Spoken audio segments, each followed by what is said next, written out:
Viral di media sosial video aksi pencurian tabung LPG di kota Semarang, Jawa Tengah. Rekaman yang berasal dari CCTV itu menjadi bahan perbincangan warganet usai diunggah sejumlah akun Instagram, seperti @portalsemarang. Dalam rekaman terlihat seorang pengendara motor mengambil satu persatu tabung LPG ukuran 3 kg.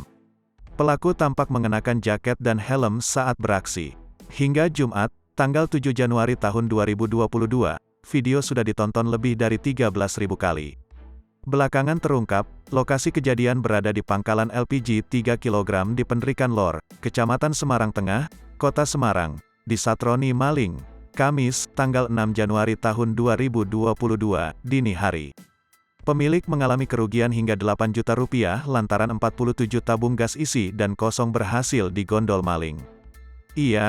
Kejadian itu tadi, dini hari, dari sekira pukul 1 sampai pukul 5 WIB, terang anak pemilik agen LPG, Haris Darmawan, Kamis.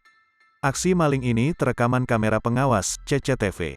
Dalam rekaman kamera pengawas terlihat maling mendatangi lokasi, mengendarai motor Yamaha Mio Soul GT. Pelaku sengaja menutupi plat nomor kendaraan menggunakan kain. Selepas mengamati kondisi di lokasi kejadian, maling tersebut lantas beraksi. Ia membobol teralis besi tempat penyimpanan LPG, kemudian mengambil satu persatu tabung dan mengangkut menggunakan sepeda motor. Tampak maling bola-balik sebanyak belasan kali.